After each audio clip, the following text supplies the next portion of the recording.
자, 오늘 우리에게 주시는 하나님의 말씀은 로마서 1장 16절, 17절 두 개의 말씀입니다. 우리 함께 한 목소리로 합독을 할게요. 로마서 1장 16, 17 함께 시작. 내가 복음을 부끄러워하지 아니하노니 이 복음은 모든 믿는 자에게 구원을 주시는 하나님의 능력이 됨이라. 먼저는 유대인에게요 그리고 헬라인에게로다. 복음에는 하나님의 의가 나타나서 믿음으로 믿음에 이르게 하나니 기록된 바 오직 의인은 믿음으로 말미암아 살리라 함과 같으니라. 아멘. 오늘은 우리 교회의 40번째 생일입니다. 40년 전 이곳에 교회를 세우고 신앙생활을 하셨던 분들은 어떤 믿음을 가지고 또 어떤 기대를 가지고 설립 예배를 드렸을까라고 하는 생각을 해봅니다.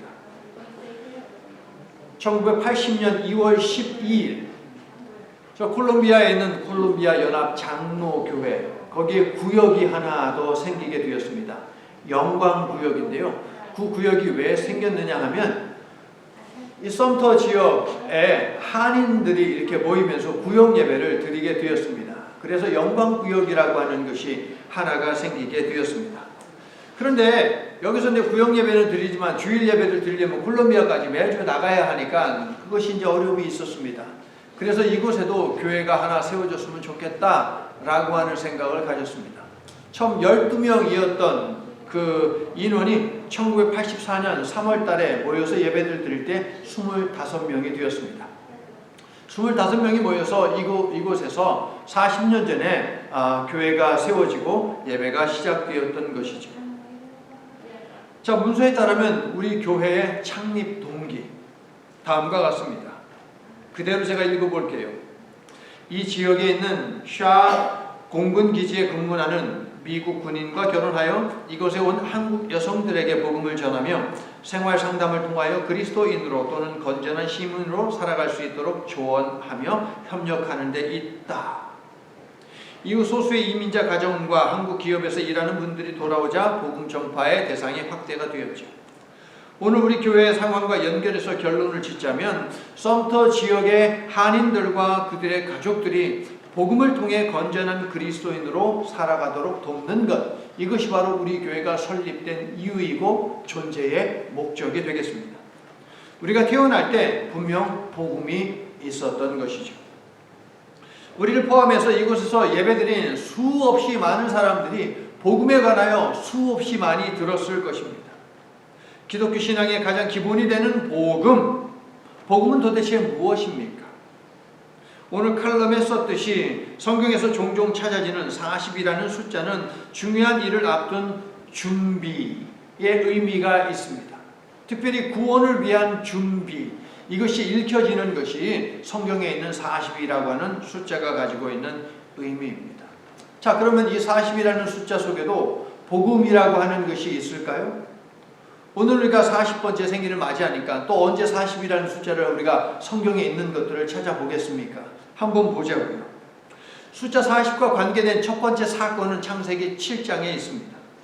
하나님은 죄악을 쓸어버리고 다시 시작하기 위해 노아의 홍수 때에 40일 동안 비를 내리신 것 여러분 기억하고 계시죠? 이 와중에 심판에서 구원으로 죽음에서 생명으로 운명을 바꿀 수 있는 배를 한 척 우리 하나님께서 예비해 주시죠. 이 배의 이름이 무엇이죠? 방주, 노아의 방주, 구원의 방주. 예, 이 배의 이름은 구원의 방주입니다. 그러니까 구원의 방주이니 방주가 곧 복음인 것 아니겠습니까? 이집트에 노예된 자들을 언약 백성 삼으시고 약속의 땅으로 인도하기 위해서 하나님께서는 하나님의 백성을 40년 동안 광야에서 훈련시키시고 교육시키시죠. 그 40년도 있습니다. 자, 광야 백성을 위해서 하나님께서 한 사람을 예비하셨습니다. 지도자이죠. 이 한 사람의 이름은 무엇입니까? 모세입니다. 모세의 삶을 성경은 40년씩 세 등분해서 소개하고 있는 것을 여러분 아십니까? 태어나면서부터 죽음의 위기를 겪는 모세의 운명을 바꾼 상자가 하나 있습니다.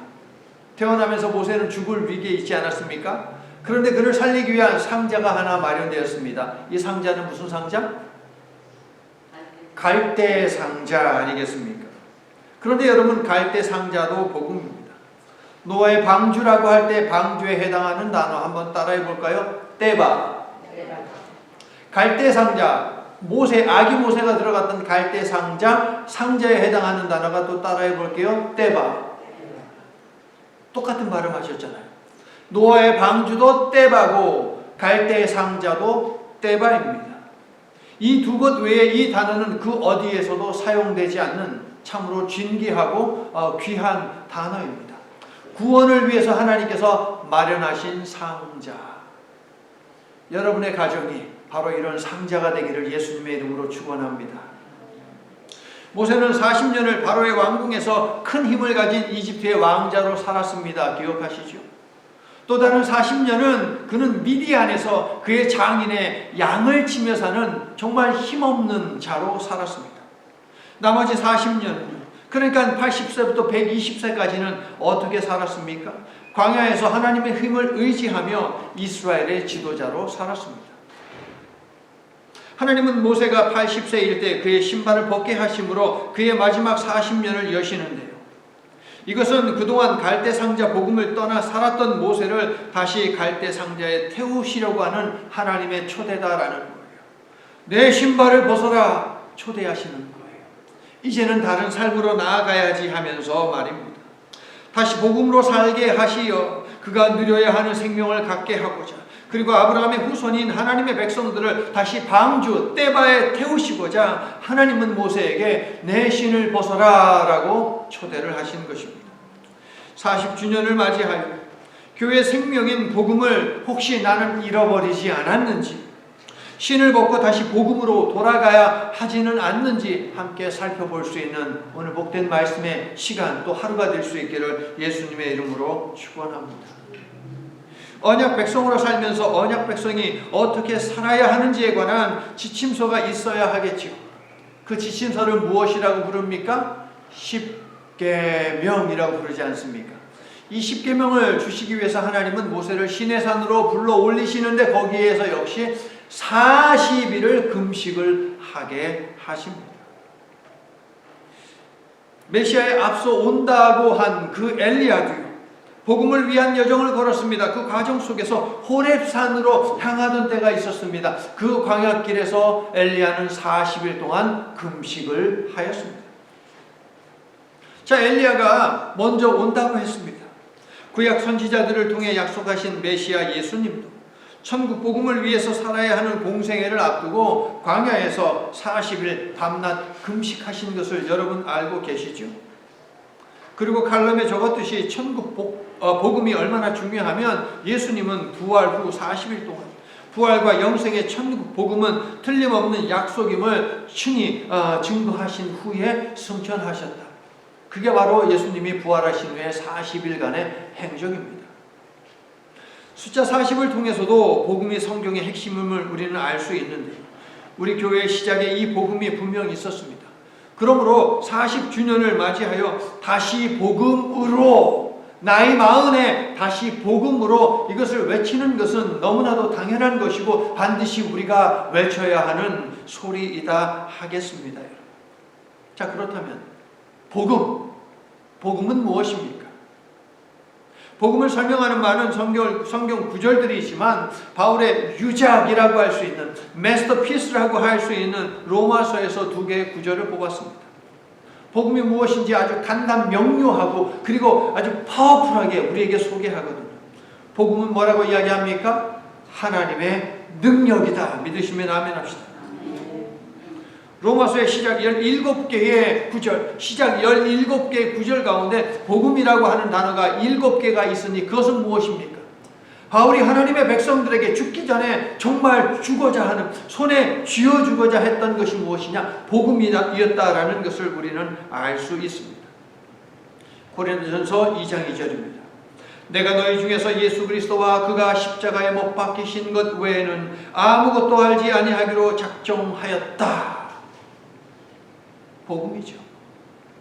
십자가에 달린 예수는 죽었으니 예수의 주창한 복음은 틀렸다라는 것이 로마 제국과 유대인들의 논리이고 주장이었습니다.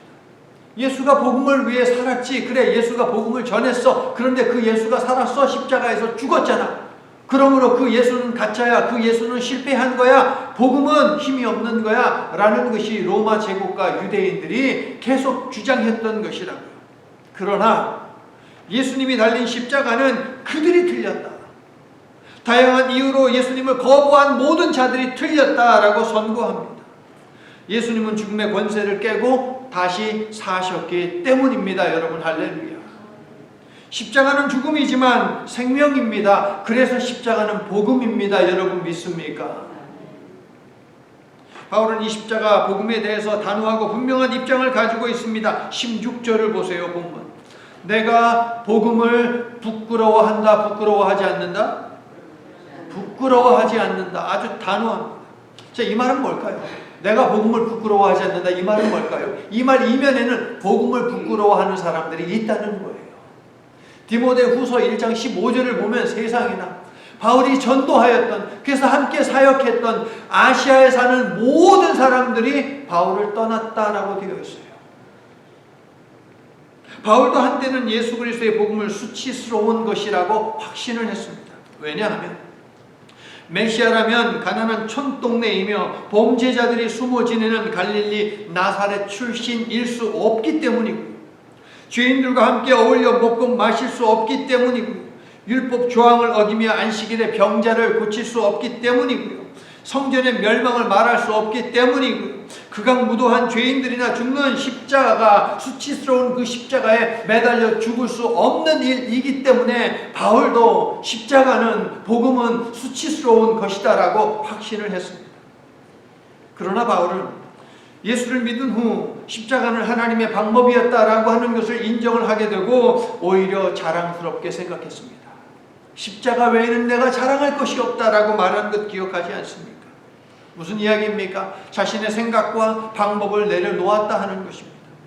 그래서 바울은 몽둥이 찜질을 당하고 돌로 두들겨 맞으면서도 강의 위험과 강도의 위험과 동족의 위험과 이방인의 위험과 시내의 위험과 광야의 위험과 바다의 위험과 거짓 형제의 위험을 당하면서도 또 수고하며 애쓰고 여러 번 못 자고 줄이고 목마르고 여러 번 굶고 춥고 헐벗었음에도 불구하고 하나님의 능력을 믿고 의지하며 힘써 복음을 전했습니다.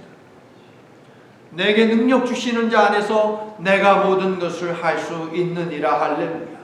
이 말입니다. 어떤 고난이 있어도 나는 우리 주 예수 그리스도의 십자가를 포기하지 않는다. 왜냐하면 주께서 나에게 능력을 주시기 때문에, 왜냐하면 십자가는 능력이기 때문에. 여러분 믿습니까? 참으로 바울의 사역은 하나님의 능력인 복음에 대한 확신을 가진 사역이었다라고 하겠습니다. 인도의 구시라 성이라고 하는 곳이 있습니다. 한 젊은 과부가 있었습니다. 그녀에게는 아들이 하나 있었습니다.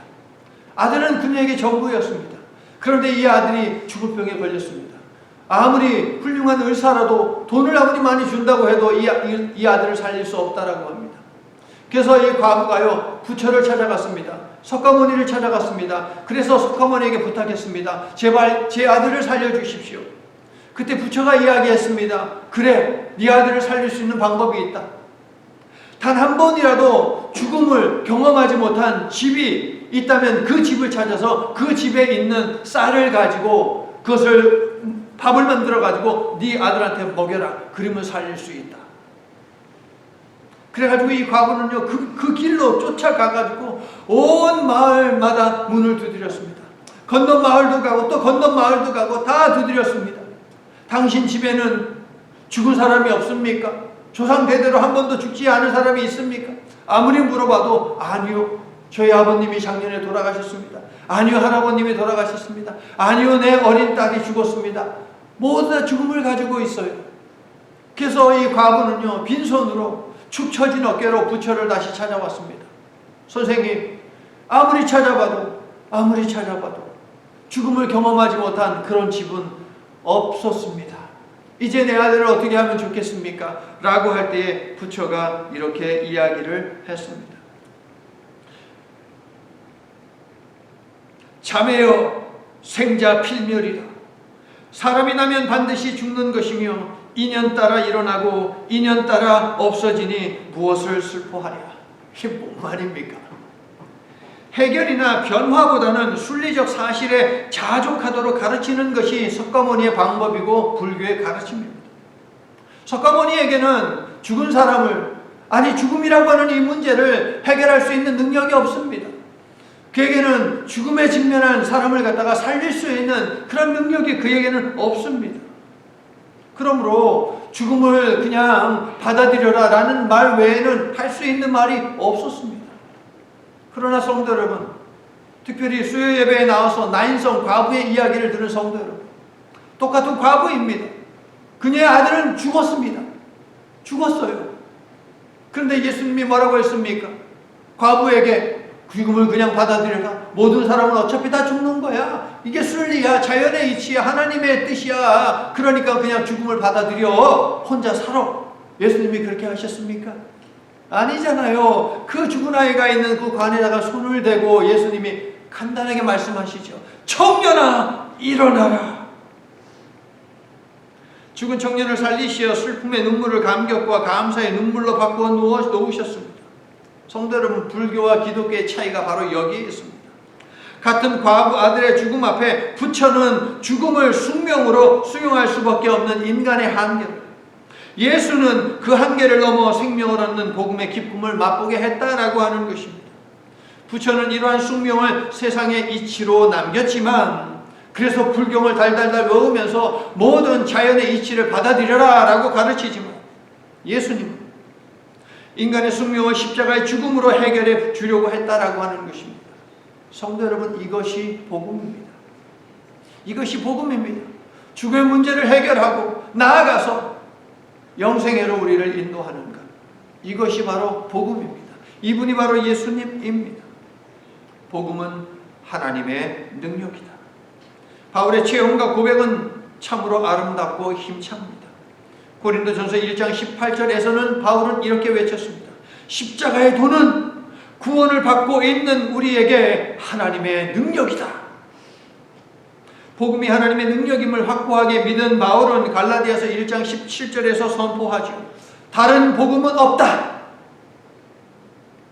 예수 그리스도의 십자가 외에 우리에게 구원과 영생을 안겨줄 다른 복음은 없다고 믿으시면 아멘 합시다. 아멘. 예수님도 하나님과 연결되는 길은 오직 자기 하나밖에 없다라고 말씀하지 않았습니까? 예수께서 가라사대 내가 곧 길이요 진리요 생명이다라고, 진리로 인도하고 생명으로 인도하는 그 길은 오직 나밖에 없다라고 예수님이 하신 말씀이죠. 나로 말미암지 않고는 아버지께로 올 자가 없다. 옛사람을 벗은 베드로 역시 이 사실을 나중에 담대하게 전하지요. 다른 이로서는 구원을 얻을 수 없나니 천하 인간의 구원 얻을 만한 다른 이름을 우리에게 주신 일이 없다. 그러면 구원받을 만한 유일한 이름은 무엇입니까? 다시 예수. 예수 한 분밖에 없습니다. 믿습니까 여러분? 40주년을 맞이한 오늘 다시 복음으로, 이 복음으로, 하나님의 능력인 복음으로 무장하시기를 바랍니다. 하나님의 능력인 복음으로 오신 예수님에 대한 믿음이 여러분의 입술과 마음뿐 아니라 삶 가운데도 있게 하십시오. 그래서 여러분을 괴롭히는 문제들, 미래에 대한 불안감, 현재에 대한 불만족, 무엇이 되었든지 간에 여러분과 관계된 모든 것들이 구원의 역사를 이루신 십자가의 능력으로 해결되기를 예수님의 이름으로 축원합니다. 십자가의 해결이 있고 십자가의 구원이 있고 십자가의 희망이 있습니다.